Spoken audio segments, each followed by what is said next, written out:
शांति। आज है 5 जनवरी, शिव बाबा की साकार मुरली। आज मीठे बाबा कह रहे हैं, बाप समान रूहानी टीचर बनो। जो बाप से पढ़ा वह दूसरों को भी पढ़ाओ। धारणा है तो किसी को भी समझाकर दिखाओ। बाबा कहते हैं, आज का प्रश्न है, किस बात में बाबा को अटल निश्चय है? बच्चों को भी इसमें अटल बनना है। उत्तर है, बाबा को ड्रामा पर अटल निश्चय है। बाबा कहेंगे, जो पास्ट हुआ ड्रामा, कल्प पहले जो किया था वही करेंगी। ड्रामा तुम्हें ऊपर नीचे नहीं करने देगा, परंतु अभी तक बच्चों की ऐसी अवस्था बनी नहीं है। इसीलिए मुख से निकलता है, ऐसे होता तो ऐसा करते, पता नहीं तो यह नहीं करते। बाबा कहते, बीती को चितवो नहीं। बीती को चितवो नहीं, आगे के लिए पुरुषार्थ करो कि ऐसी कोई भूल फिर से ना हो। ओम शांति। रूहानी बाप रूहानी बच्चों को बैठ समझाते हैं। बाप खुद कहते हैं, क्या कहते हैं? मैं जब आता हूँ तो किसी को पता नहीं पड़ता, क्योंकि मैं हूँ गुप्त। गर्भ में भी जब आत्मा प्रवेश करती है तो प्रवेश होने का मालूम थोड़े ही पड़ता है, तिथि तारीख निकाल ना सके। जब गर्भ से बाहर निकलती तब वह तिथि तारीख निकलती, तो बाबा की प्रवेशता की तिथि तारीख का भी पता नहीं लगता। कब प्रवेश किया, कब रथ में पधारे, कुछ पता नहीं पड़ता। कोई को देखते थे तो वह नशे में चले जाते थे। समझा, कुछ प्रवेशता है या कुछ ताकत आई है। अच्छा, ताकत कहाँ से आई? मैंने खास कोई जप तप तो किया नहीं। इसको कहा जाता है गुप्त। क्या कहा जाता है? गुप्त। तिथि तारीख कुछ भी नहीं। बाबा कहते, सूक्ष्म वतन की भी स्थापना कब होती है यह कुछ नहीं कह सकते। मुख्य बात है मन मनाभव। बाप कहते हैं, हे आत्माएं, तुम मुझ अपने बाप को बुलाती हो कि आकर पतितों को पावन बनाओ, पावन दुनिया बनाओ। बाप समझाते हैं, ड्रामा प्लान अनुसार जब मुझे आना होता है तो चेंज जरूर होती है। सतयुग से लेकर जो कुछ पास हुआ सो फिर रिपीट करेंगे। सतयुग त्रेता फिर जरूर रिपीट करेंगे। सेकंड सेकंड पास होता जाता है, संवत भी पास होता जाता है। कहते हैं, सतयुग पास्ट हुआ, देखा तो नहीं। बाप ने समझाया, तुमने पास किया है। तुम ही पहले पहले हमसे बिछड़े हो, तो इस पर गौर करना है। कैसे हमने 84 जन्म लिए हैं जो फिर हूबहू लेने पड़ेंगे। तो इस पर विचार सागर मंथन करना है आज। अर्थात दुख और सुख का पाठ बजाना पड़ेगा। सतयुग में होता है सुख। जब मकान पुराना होता है तो कहाँ से छत बहती है, कहाँ से कुछ होता है, तो फुरना हो जाता है कि इसकी मरम्मत करनी है। जब बहुत पुराना हो जाता है तो समझा जाता है यह मकान रहने लायक नहीं है। नई दुनिया के लिए ऐसे नहीं कहेंगे, अब तुम नई दुनिया में चलने के लायक बनते हो। हर चीज पहले नई और फिर पुरानी होती है। अब तुम बच्चों को यह ख्याल में आता है और कोई तो इन बातों को समझ न सके। गीता रामायण आदि सुनाते रहते हैं, उसमें ही बिजी रहते हैं। हम भी, बाबा कहते हैं, हम भी इन्हीं धंधों में बिजी थे। अब बाप ने कितना समझदार बनाया है। बाबा कहते, बच्चे, अब ये पुरानी दुनिया खत्म होने वाली है, अब नई दुनिया में चलना है। ऐसे भी नहीं सब चलेंगे, सब मुक्ति धाम में बैठ जाएं, यह भी कायदा नहीं है। प्रलय हो जाए, है ना। बाबा क्या कहते हैं, प्रलय हो जाए। तुम जानते हो यह पुरानी दुनिया और नई दुनिया का बहुत ही कल्याणकारी संगम युग है। अब चेंज होती है, ध्यान देंगे। बाबा कहते हैं अब चेंज होनी है, फिर शांति धाम में जाएंगे। वहाँ सुख के भासना की भी कोई बात नहीं, गायन है ना। बाबा कहते हैं यज्ञ में विघ्न पड़े सो तो पढ़ते रहते हैं, कल्प के बाद भी पढ़ते रहेंगे।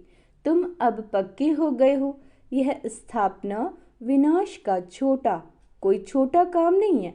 विघ्न किस बात में पड़ते हैं? बाप कहते काम महाशत्रु है, इस पर ही अत्याचार होते हैं। द्रौपदी की भी बात है, क्या कहते हैं बाबा, द्रौपदी की भी बात है ना।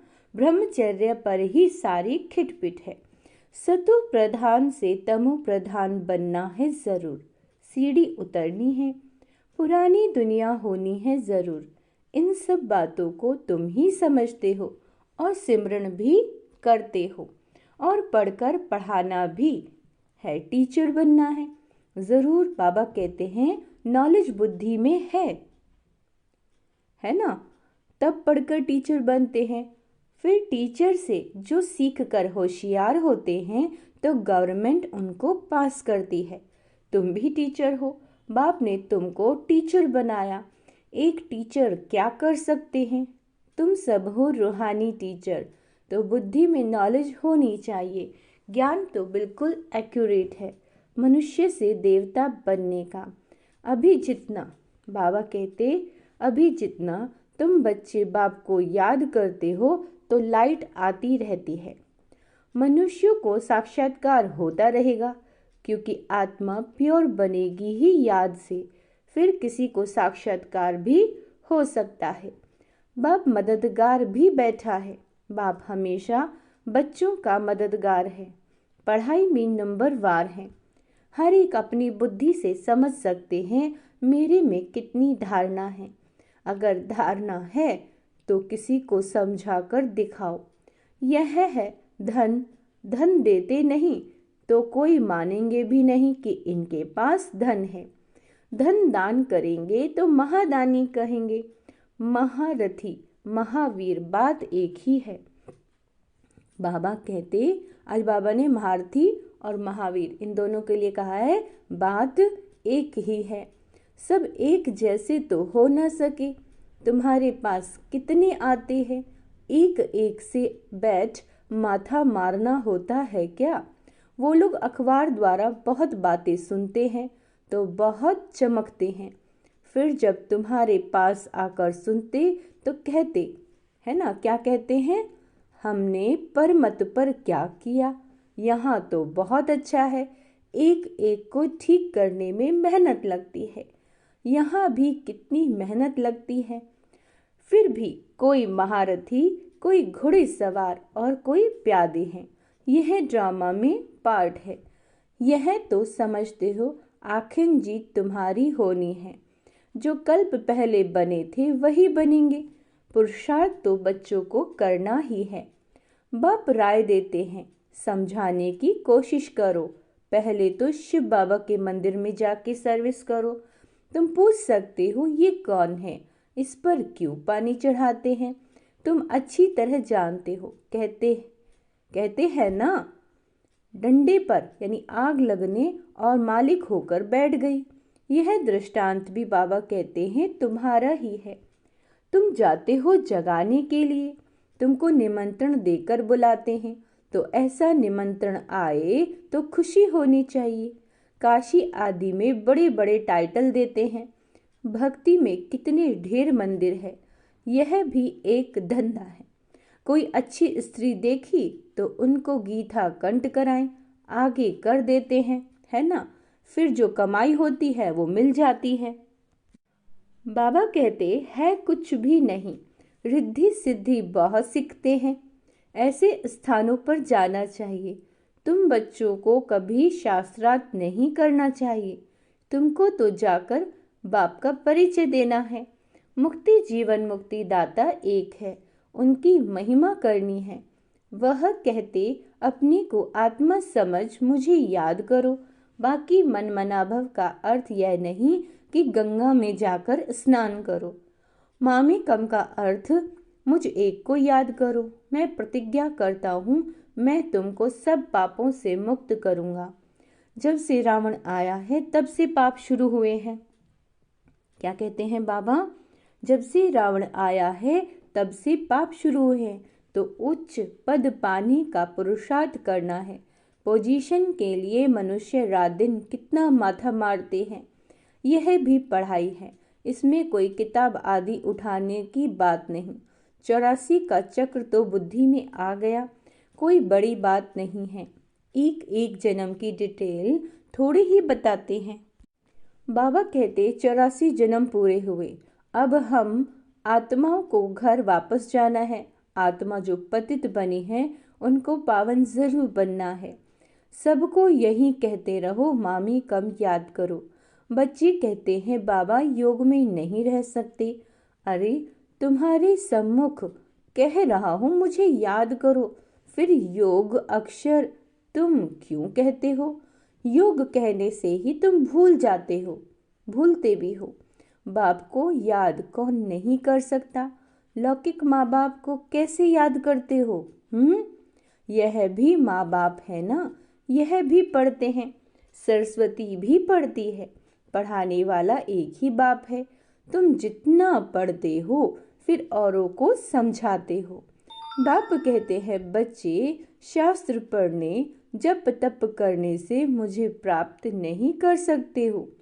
बाकी फायदा क्या, सीढ़ी तो उतरते ही आते हो। बाबा कहते तुम्हारा कोई दुश्मन नहीं, फिर भी तुमको समझाना है जरूर कि पाप और पुण्य कैसे जमा होता है। रावण राज्य के बाद ही तुमने पाप करना शुरू किया। ऐसे भी बच्चे हैं जिनको नई दुनिया पुरानी दुनिया क्या है यह भी समझाना नहीं आता। अब बाप कहते हैं कि बेहद के बाप को याद करो, वही पतित पावन है। बाकी तुमको कहाँ भी जाने की जरूरत नहीं। भक्ति मार्ग में सदैव पैर घर से बाहर निकलता था। पति स्त्री को कहते हैं श्री कृष्ण का चित्र घर में भी है, फिर बाहर क्यों जाती हो? क्या फर्क है?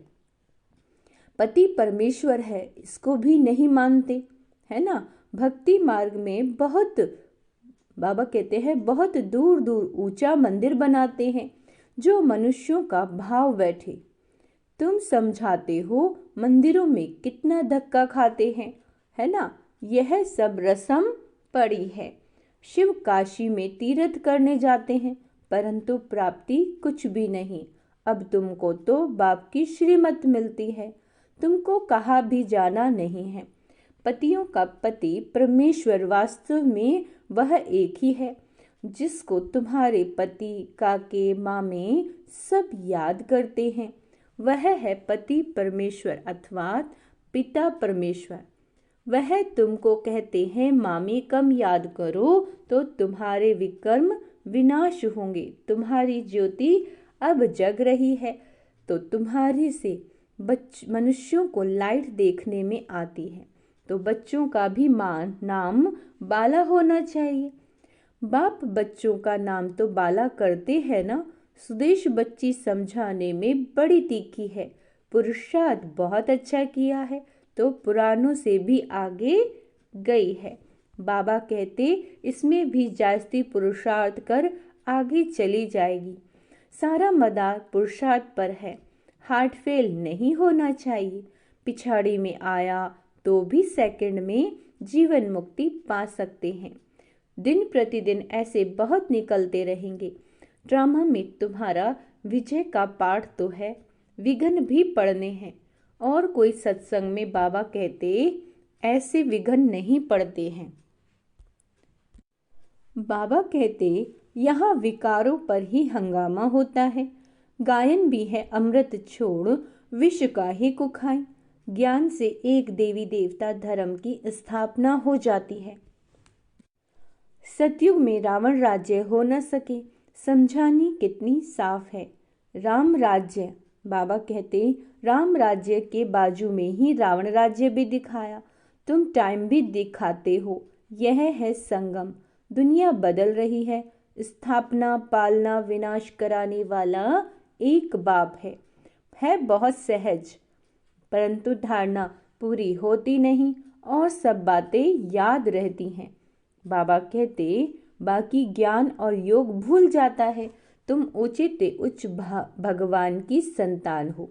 दिन प्रतिदिन तुम सॉल्वेंट होते जाते हो।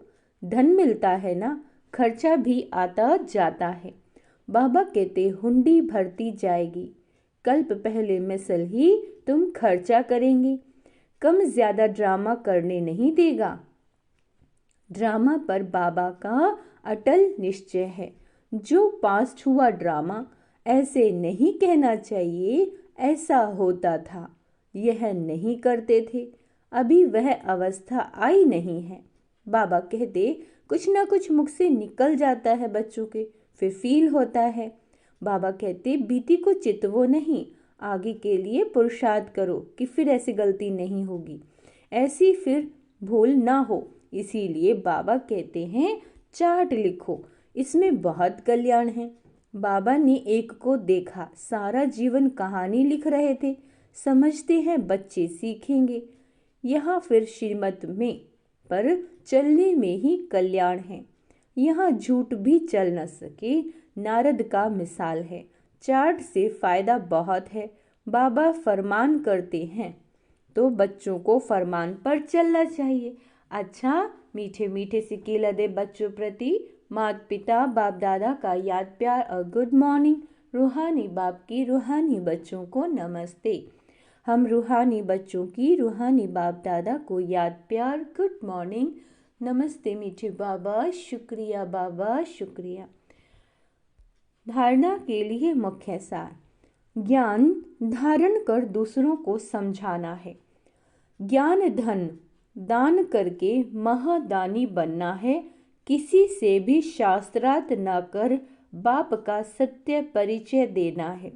तुम्हें बीती बातों का चिंतन नहीं करना, ऐसा पुरुषार्थ करना है जो फिर कभी भूल ना हो। अपना सच्चा सच्चा चार्ट रखना है ना। किसी ने सपोज क्रोध किया और बाबा को तो बता दिया, लेकिन फिर क्रोध किया, तो बाबा कहते हैं बीती बातों को दोबारा दोहराना नहीं है। योग वरदान है। योग द्वारा ऊंची स्थिति का अनुभव करने वाले डबल लाइट फरिश्ता भव। आप राजयोगी बच्चे योग में ऊंची स्थिति का अनुभव करते हो, है ना। हठ योगी फिर शरीर को ऊंचा उठाते हैं। आप कहाँ भी रहते ऊंची स्थिति में रहते हो, इसीलिए कहते योगी ऊंचा रहते हैं। अपने मन की स्थिति का स्थान ऊंचा है, क्योंकि डबल लाइट बन गए। वैसे भी कहा जाता है कि फरिश्तों के पांव धरनी पर नहीं होते। अच्छा, फरिश्ता अर्थात जिसका बुद्धि रूपी पांव धरती पर ना हो, देह भान में ना हो, पुरानी दुनिया से कोई लगाव ना हो। तो बाबा ने बता दिया है, फरिश्ता यानी जिसका अपने देह से और पुरानी दुनिया से कोई लगाव ना हो। स्लोगन है, अभी दुआओं के खाते को संपन्न बना लो तो आपके चित्रों द्वारा सबको अनेक जन्म दुआएं मिलती रहेंगी। तो आज क्या करना है, चलते फिरते सभी को दुआएं देनी है ना। पवित्र आत्मा भव, सफलता मूर्त भव, स्वस्थ भव, सदा खुश रहो, संपन्न रहो, इस तरह से वरदान देते रहो। अव्यक्त साइलेंस द्वारा डबल लाइट फरिश्ता स्थिति का अनुभव करो। फरिश्ता स्थिति का अनुभव करने के लिए अभी अभी आवाज में आते, डिस्कस करते, कैसे भी वातावरण में रहते, सेकंड में सर्व संकल्पों को स्टॉप कर आवाज से परे न्यारे फरिश्ता स्थिति में टिक जाओ, है ना। कौन सी स्थिति में टिकने को कहा आज बाबा ने, फरिश्ता स्थिति में। अभी अभी कर्म किया, अभी अभी फरिश्ता, अर्थात आवाज से परे। अव्यक्त साइलेंस की अनुभूति करो। यही अभ्यास लास्ट पेपर में विजयी बनाएगा। अच्छा, ओम शांति। तो आज का सोमान अभ्यास करेंगे। मैं लाइट हाउस माइट हाउस फरिश्ता हूँ। अच्छा, ओम शांति।